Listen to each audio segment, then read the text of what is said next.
सुबह होने ही वाली थी। कुछ देर बाद ही मेरी बेटी स्वीटी मुझसे जुदा हो जाएगी, क्योंकि उसकी आज शादी थी और कुछ ही देर में वो विदा होकर अपने मायके से ससुराल चली जाएगी। लेकिन मैं ये दर्द बर्दाश्त नहीं कर पाऊंगी। मैंने अपने आप को एक कमरे में जाकर बंद कर लिया और जोर जोर से रोने लगी। मुझे आज भी वो दिन याद है जब हम पहली बार स्वीटी से मिले थे। बात उन दिनों की है जब मेरे पति CISF में नौकरी करते थे। इनकी जॉब ट्रांसफरेबल थी और हर 3 साल बाद भारत के किसी न किसी शहर में इनका ट्रांसफर हो जाता था। उस समय हम देश की राजधानी दिल्ली में रहते थे, लेकिन कुछ ही दिनों बाद हमें दिल्ली छोड़कर जयपुर जाना था, क्योंकि मेरे पति का ट्रांसफर वहीं पर हो गया था। कितना मुश्किल है एक बसी बसाई दुनिया को उजाड़कर फिर से एक नई दुनिया बसाना। ऐसा लगता है कि हम बंजारों की जिंदगी जीते थे। हमारा कोई अस्थायी ठिकाना ही नहीं, फिर से एक नया शहर, एक नए दोस्त और नए पड़ोसी। ये आसान नहीं है, लेकिन ये सत्य है और इसे स्वीकारना भी पड़ेगा। इस फेरबदल में सबसे ज्यादा कष्ट अगर किसी को होता है तो वो है मेरा बेटा आशु, जो कि 8वीं क्लास में पढ़ता था। नए शहर में उसका नए स्कूल में एडमिशन कराना, नई जगह पर उसको सेट करना कितना मुश्किल था। उसे भी वहाँ नए दोस्त बनाने पड़ते थे। लोग कहते थे कि तुम्हारे पति सरकारी नौकरी करते हैं, तुम्हारी तो बल्ले बल्ले है। लेकिन मैं कहती हूँ काश मेरे पति प्राइवेट नौकरी करते और हम एक जगह कम से कम पूरी जिंदगी इकट्ठा तो रहते। विनय ने ऑफिस से 2 दिन की छुट्टी लिया था। जयपुर में जाकर अपना आशियाना भी ढूंढना था। हम लोग जयपुर आकर ऑनलाइन एक सोशल वेबसाइट से किराए के लिए घर ढूंढा। जब उस वेबसाइट से फोन पर बात किया तो पता चला वो किसी प्रॉपर्टी डीलर का नंबर है और वो किराए पर घर देता है। हम लोगों ने उसे मीटिंग फिक्स कर ली और उसके ऑफिस में जाकर उससे बात किया और हमने कहा कि हमें ऐसा घर दिला दो जहां शोरगुल कम होता हो, किराया थोड़ा ज्यादा भी हो तो चलेगा, लेकिन हम शांति पसंद लोग हैं। प्रॉपर्टी डीलर ने कहा ऐसा एक घर मेरी नजर में तो है। उनको भी ऐसे ही लोग चाहिए जिनका परिवार बहुत छोटा हो, और आप लोग भी बता रहे हैं कि आपके परिवार में सिर्फ 3 ही लोग हैं और आपका एक बेटा। मैं उनसे बात करता हूँ, अगर वो किराए पर अपना फ्लैट देने के लिए राजी हो जाते हैं तो मैं आपकी बात करा देता हूँ। प्रॉपर्टी डीलर बाहर जाकर उनसे फोन पर बात किया और आकर कहा वो तैयार हैं आपको अपना फ्लैट देने के लिए। ऐसा कीजिए, आप अपना ID प्रूफ मुझे दे दीजिए और 2 महीने का एडवांस और 1 महीने का किराया मुझे कमीशन के तौर पर देना पड़ेगा। हमने बोला कि चलो ठीक है, हम तैयार हैं देने के लिए, लेकिन इससे पहले हम एक बार घर देखना चाहते हैं। प्रॉपर्टी डीलर अपने कार से हमें घर दिखाने के लिए चल दिया। हम घर देखकर आए, हमें घर बहुत पसंद आया और उसी वक्त हमने अपने घर की चाबी भी ले ली। कुछ दिनों बाद ही हम पूरे साजो सामान के साथ अपने घर में यानी कि किराए के घर में दाखिल हो चुके थे। दिन में तो हमने खाना होटल से ही मंगाकर खा लिया था, लेकिन शाम को हम अपने घर में खाना बनाना चाहते थे। लेकिन हमें कुछ भी आइडिया नहीं था कि यहाँ आसपास दुकान कहाँ है और सब्जी बाजार कहाँ है। विनय ने कहा कि नीचे जो मकान मालिक रहते हैं उनसे जाकर पता कर लो, या अगर वो सब्जी खरीदने जाते हैं तो तुम भी साथ चली जाओ, उनके साथ सब्जी खरीद लाना। मैं तब तक किराने का सामान लेकर आ जाता हूँ। मैं जैसे ही नीचे आई तो दरवाजे पर 3 साल की सुंदर सी बच्ची बैठकर खेल रही थी। मैंने पूछा कि तुम्हारे मम्मी पापा कहाँ है? बच्ची ने कुछ नहीं बोला, बस इशारों से उसने अपने हाथ अंदर कर दिया। मैं जैसे ही कमरे के अंदर दाखिल हुई तो वहाँ पर एक अंकल आंटी बैठे हुए थे। वो अचानक से मुझे देखकर थोड़ा सा सहम गए और खड़े हो गए। मैंने उनको कहा, अरे अंकल आंटी, आपको तकलीफ देने की कोई जरूरत नहीं, मेरा नाम ज्योति है और मैं ही आपकी नए किराएदार हूँ। तभी आंटी ने कहा, बताओ बेटी क्या बात है? आओ बैठो। मैंने आंटी से पूछा, आंटी आपसे एक छोटा सा काम है। हम इस शहर में नए हैं और हमें कुछ भी यहाँ के आसपास का आइडिया नहीं है। मैंने सोचा कि क्यों ना आपसे ही पूछ लूं, आसपास कहाँ सब्जी बाजार लगता है। शाम हो गई है, शाम को खाने का इंतजाम करना पड़ेगा। आंटी ने कहा, बेटी मुझे भी सब्जी खरीदने जाना है, मैं तुम्हें आवाज लगा लूंगी। उसके बाद मैं ऊपर अपने फ्लैट में चली आई। मैंने सोचा तब तक जो सामान घर में बिखरा पड़ा है उसको ही सजा लेती हूँ। अभी आधे घंटे ही हुए थे, तभी नीचे से आंटी ने आवाज लगाई, ज्योति बेटी आ जाओ, चलो चलते हैं। मैंने घर से थैला लिया और नीचे आकर आंटी के साथ सब्जी खरीदने के लिए साथ में चल दिया। रास्ते में जाते हुए मैंने आंटी से पूछा, आंटी क्या आपको बेटा और बहू दोनों नौकरी करते हैं? क्योंकि घर में तो सिर्फ आप ही दोनों हैं और वो छोटी सी बच्ची। इसके पहले आंटी मुझसे हंस हंस के बातें कर रही थी, लेकिन मैंने जैसे ही उनके बेटे और बहू के बारे में पूछा, आंटी के चेहरे पर उदासी छा गई। मुझे समझ नहीं आ रहा था कि मैंने कुछ गलत तो नहीं पूछ लिया, लेकिन मैंने इसमें गलत भी क्या कहा। मैंने तो सिर्फ उनके बेटे और बहू के बारे में ही पूछा था। कुछ देर के बाद आंटी ने कहा, बेटी हमारे घर में भी सिर्फ हम 3 लोग हैं, हमारी पोती स्वीटी और हम दोनों।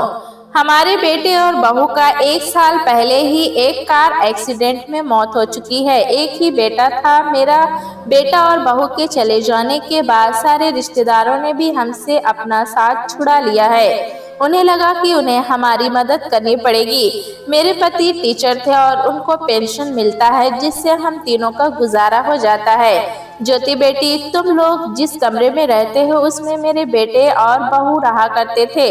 मैं अपनी जिंदगी में कभी नहीं सोची थी कि उसे किराए पर दूंगी, लेकिन हमने सोचा अगर हम उसको किराए पर दे देंगे तो थोड़े पैसे जमा होते जाएंगे जो स्वीटी के बड़े होने पर काम आएंगे, क्योंकि वो जैसे जैसे बड़ी होती जाएगी उसके पढ़ाई के भी तो खर्च आएंगे। बात करते करते हम कब सब्जी बाजार पहुंच गए थे हमें खुद भी पता नहीं चला। आंटी और मैंने सब्जी बाजार से सब्जी खरीदा और वापस आते हुए आंटी का थैला भी मैंने ले लिया था। मैंने बोला, कोई बात नहीं आंटी, आप चलिए मैं लेकर चलती हूँ। जयपुर आने से पहले मन में कितना डर था कि नया शहर होगा, ना जाने कैसे पड़ोसी मिलेंगे, लेकिन एक दिन में ही माँ जैसी मकान मालकिन मिल गई थी। उनके सानिध्य में ऐसा लगा रहा था जैसे वो मेरी माँ हो। मेरे सास ससुर भी बहुत पहले ही गुजर चुके थे, इसीलिए ससुराल में अक्सर मुझे सास ससुर की कमी खलती थी। उस दिन के बाद से तो आंटी जैसी मेरी दुनिया ही हो गई। विनय ऑफिस चले जाते थे और मेरा बेटा आशु जब स्कूल चला जाता था तो मैं भी अपना काम निपटा कर नीचे आंटी के पास आ जाती थी और आंटी के साथ बैठकर घंटों तक बातें करती थी। कई दिन बीत गए थे, मैंने कभी भी आंटी के पोती को बात करते हुए नहीं सुना था।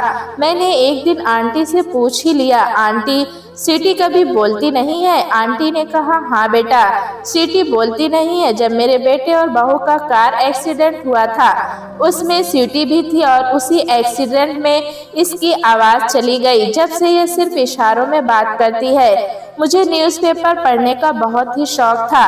मैं सुबह सुबह न्यूज़पेपर जरूर पढ़ती थी। एक दिन मैं न्यूज़पेपर पढ़ रही थी तो न्यूज़पेपर के फर्स्ट पेज पर ही बड़ा सा विज्ञापन निकला हुआ था कि जयपुर शहर में पहली बार अमेरिका का एक डॉक्टर आ रहा है जो 1 सप्ताह तक जयपुर में ही रहेगा। जो लोग गूंगे हैं या फिर जिनको बोलने में तकलीफ होती है वो उन्हीं का इलाज करने में स्पेशलाइजेशन रखते हैं। ये न्यूज़ पढ़ते ही मैं दौड़ते हुए नीचे आंटी के पास आई और ये विज्ञापन दिखाया और कहा, आंटी क्यों ना हम लोग स्वीटी को भी इस डॉक्टर से दिखाते हैं, क्या पता स्वीटी बोलने लगे। स्वीटी के दादाजी ने भी कहा कि हाँ, स्वीटी के दादी ज्योति ठीक कह रही है, हम फोन करके अपॉइंटमेंट बुक कर देते हैं, हम स्वीटी को जाकर जरूर दिखाएंगे। मैंने फोन करके स्वीटी के लिए अपॉइंटमेंट बुक कर दिया था और अंकल आंटी से ये भी कहा था कि मैं भी आप लोगों के साथ चलूंगी। अपॉइंटमेंट वाले दिन में अंकल आंटी और स्वीटी को लेकर डॉक्टर से मिलने के लिए उसके क्लिनिक पहुंच चुकी थी। डॉक्टर ने जांच करने के बाद कहा कि ये बचपन से गूंगी नहीं है और जो लोग बचपन से गूंगे नहीं होते उनको बोलने की संभावना ज्यादा होती है। बस इसके लिए एक छोटा सा सर्जरी करना पड़ेगा और उसके बाद रोजाना कुछ एक्सरसाइज बताऊंगा वो करना पड़ेगा। इसके लिए लगभग 1 लाख खर्च करने पड़ेंगे। अंकल आंटी इस बात के लिए तैयार हो गए। उन्होंने कहा, कोई बात नहीं, अगर 1 लाख खर्च करने से हमारी पोती की आवाज वापस आ जाएगी तो इससे बड़ी बात क्या है। अगले दिन ही स्वीटी की सर्जरी हो गई और उसके 1 सप्ताह बाद वो घर वापस आ गई। अगले दिन से मैं स्वीटी को एक्सरसाइज भी करा रही थी जैसा डॉक्टर ने बताया था।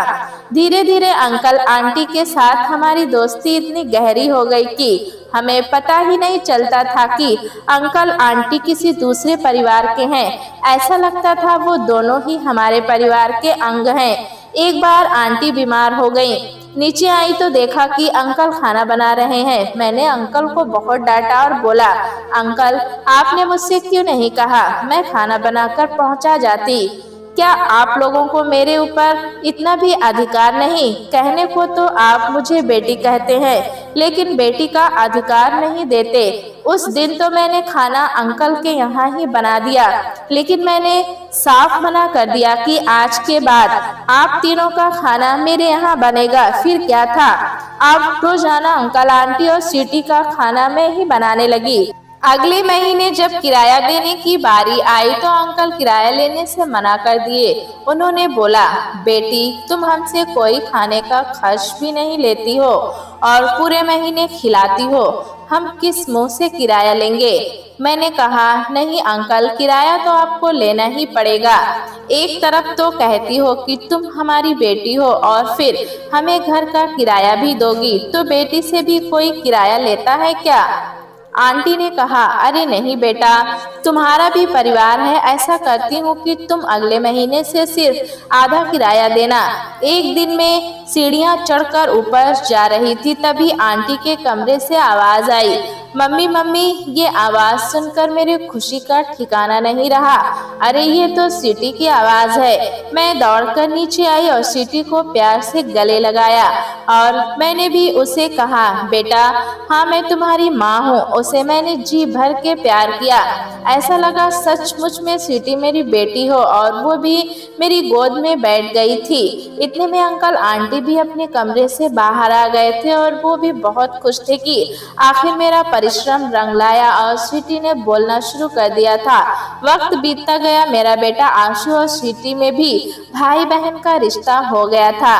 मेरा बेटा भी स्वीटी को अपनी बहन की तरह प्यार करता था और स्वीटी भी उसको भैया कहती थी। मैं पहले कितना डरती थी कि नए शहर में आकर पता नहीं कैसे रहेंगे, कैसे लोग मिलेंगे, लेकिन यहाँ तो एक ऐसी दुनिया बन गई थी कि अब ये सोचकर मैं डर रही थी कि अगर यहाँ से ट्रांसफर हुआ तो कितना मुश्किल होगा इस रिश्ते को डोर को काटना। बचपन से ही मुझे ब्यूटिशियन बनने का शौक था और अपना खुद का एक बड़ा सा ब्यूटी पार्लर खोलने का, लेकिन कभी टाइम नहीं मिला कि मैं ब्यूटिशियन का कोर्स कर पाऊँ। शादी से पहले पढ़ाई करते रहे, शादी के बाद बच्चे, स्कूल, परिवार में टाइम ही नहीं मिलता था।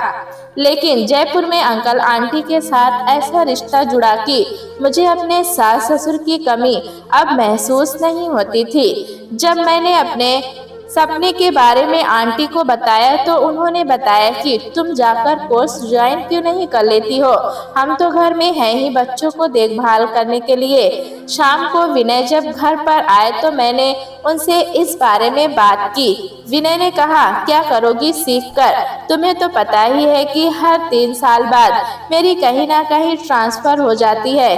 अब तुम अगर कहीं पर ब्यूटी पार्लर भी खोल लोगी तो क्या हर 3 साल बाद बंद करती रहोगी और फिर दूसरी जगह जाकर खोलोगी? ये हमारे लिए संभव नहीं है। मैंने कहा, देखो विनय, हम कब तक यूं ही बंजारों की तरह भागते रहेंगे? जब तक यहाँ पर तुम्हारी नौकरी है तब तक हम यहीं रहते हैं, इसके बाद हम दिल्ली शिफ्ट हो जाएंगे। वहाँ पर मेरा मायका भी है तो कोई दिक्कत नहीं है और वहीं पर मैं ब्यूटी पार्लर खोल दूंगी। जब ब्यूटी पार्लर अच्छे से चल जाएगा तो तुम भी अपनी नौकरी से रिजाइन कर देना और दोनों मिलकर इस बिजनेस को हम और बड़ा करेंगे। विनय इस बात के लिए मान गए और अगले दिन से मैंने ब्यूटिशियन का कोर्स ज्वाइन कर लिया था। जयपुर रहते रहते कब 3 साल बीत गए हमें बिल्कुल ही पता नहीं चला। ब्यूटिशियन का कोर्स कंप्लीट हुए मुझे भी 1 साल से ज्यादा हो गया था। मैं भी सोच रही थी कि इनका ट्रांसफर होगा तो हम लोग दिल्ली में शिफ्ट कर जाएंगे। एक दिन शाम को विनय जब घर पर आए तो उन्होंने बताया कि उनका ट्रांसफर अहमदाबाद हो गया है। ये खबर सुनकर एक तरफ जहां मन में खुशी हुई कि चलो अब अपना पार्लर खोलेंगे, तो दूसरी तरफ दुख भी हो रहा था, क्योंकि अंकल आंटी और स्वीटी के साथ जो रिश्ता बन गया था वो रिश्ता कैसे एक पल में तोड़ देंगे ये आसान नहीं था। अगर मेरा बस चलता तो मैं स्वीटी को अपने साथ ही ले जाती और अंकल आंटी को भी, लेकिन हम ये कैसे कह सकते थे कि आप हमारे साथ चलिए। स्वीटी से मेरा लगाव इतना हो गया था कि मुझे लगता ही नहीं कि वो मेरी बेटी नहीं है। मुझे तो समझ नहीं आ रहा था कि मैं कैसे अंकल आंटी से कहूँ कि हम लोग अब यहाँ से जाने वाले हैं, लेकिन ये भी सच्चाई थी, बताना पड़ेगा ही। अगले दिन आंटी ने जब मुझे देखा तो कहा, क्या हो गया है बेटी, तुम इतना परेशान क्यों हो? तुम्हारे चेहरे पर परेशानी साफ दिखाई दे रही है। मैंने अपनी घबराहट छुपाते हुए कहा, नहीं आंटी, ऐसी कोई बात नहीं है। आंटी ने कहा, ज्योति, एक तरफ तो तुम हमें अपने सास ससुर मानती हो और हमसे बातें भी छुपाती हो, बोलो ना क्या बात है। मैंने धीरे से आंटी से ये बात बताई कि हमारा ट्रांसफर हो गया है और हम कुछ दिनों बाद ही यहाँ से दिल्ली चले जाएंगे, लेकिन आप लोगों को छोड़कर जाने का भी दिल नहीं कर रहा है। आप लोगों से ऐसा रिश्ता जुड़ा है कि समझ नहीं आता क्या करे। ये बात सुनकर आंटी के चेहरे पर भी घबराहट साफ देखी जा सकती थी। आंटी ने कहा, सच में ज्योति, या मजाक कर रही हो? नहीं आंटी, सच में। कोई नहीं बात बेटा, वहाँ जाकर हमें भूल मत जाना और फोन करती रहना। उसी दिन दोपहर में मैं खाना बना रही थी, तभी अंकल और आंटी दोनों आए और बोले, ज्योति, तुमसे एक बात करनी है। मैंने अंकल आंटी को बैठने के लिए कहा और उनके साथ बैठ गई। बोलिए अंकल, क्या बात कहना है? मुझे बुला लेते, मैं आ जाती नीचे। नहीं बेटी, कोई बात नहीं, हम आ गए तो क्या हो गया। बेटी, तुमसे एक बात करनी है। हम कहना तो नहीं चाहते हैं, लेकिन तुम हमें जब इतना प्यार करती हो, स्वीटी से भी प्यार करती हो, तो हमने भी काफी सोच विचार कर सोचा एक बार तुमसे बात करते हैं। बेटी, तुम्हें तो पता ही है कि हम दोनों बूढ़े हो गए हैं। स्वीटी अभी सिर्फ 5 साल की ही हुई है। स्वीटी का हमारे अलावा कोई नहीं है। स्वीटी के नाना नानी भी नहीं है, उसके मामा मामी हैं तो वो कभी फोन भी नहीं करते हैं। स्वीटी से मिलना तो दूर की बात है, तुमसे ज्यादा करीबी रिश्ते वाला अभी हमारे पास तो कोई नहीं है। हम यही सोचकर घबरा रहे हैं कि हम दोनों के बाद स्वीटी का क्या होगा। बेटी, अगर तुम्हें बुरा ना लगे तो स्वीटी को अपने साथ रख लो। स्वीटी का जो भी खर्चा है हम तुम्हें भेजा करेंगे। बेटी, बहुत मेहरबानी होगी। स्वीटी भी तुम्हें अपनी माँ ही समझती है, बस इतना सा एहसान कर दो। अंकल आंटी, आप कैसी बात करते हैं? स्वीटी को मैंने भी अपनी बेटी की तरह प्यार किया है और मेरे लिए बहुत खुशी की बात होगी कि स्वीटी मेरे साथ रहे, लेकिन एक बार फिर भी मैं शाम को विनय से बात करूंगी, फिर आप लोगों को बताऊंगी। शाम को विनय जब घर आए तो मैंने अंकल आंटी वाली बात विनय से बताया। विनय ने कहा कि मुझे कोई ऐतराज नहीं अगर तुम स्वीटी को अपने साथ रखना चाहती हो तो, लेकिन अंकल आंटी कैसे रहेंगे स्वीटी के बिना? मैं तो कहता हूँ कि अंकल आंटी से बोलो कि वे भी हमारे साथ ही रहे, तुम्हारे लिए भी एक सहारा हो जाएगा।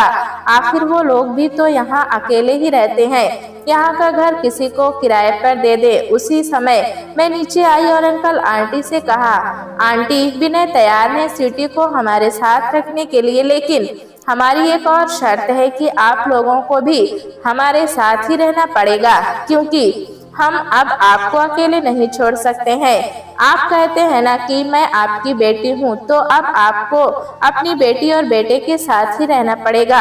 अंकल आंटी भी इस बात को इनकार नहीं कर पाए और कुछ दिनों बाद ही अंकल आंटी भी जयपुर छोड़कर हमारे साथ दिल्ली आ गए और आज हम दिल्ली में खुशी खुशी एक साथ ही रहते हैं। हमें कभी भी एहसास नहीं होता कि अंकल आंटी मेरे सास ससुर नहीं है। कुछ देर बाद ही मेरे दरवाजे पर अंकल आंटी की आवाज आई, ज्योति बेटी जल्दी से आओ, विदाई की घड़ी नजदीक आने वाली है। ऐसे करोगी तो कैसे काम चलेगा।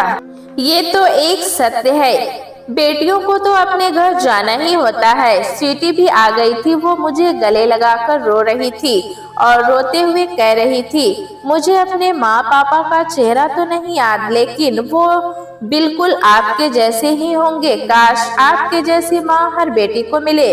प्यारे दोस्तों, कहानी कैसी लगी हमें कमेंट में जरूर बताएं। चैनल पे नए हैं तो एक लाइक और सब्सक्राइब करना ना भूलें।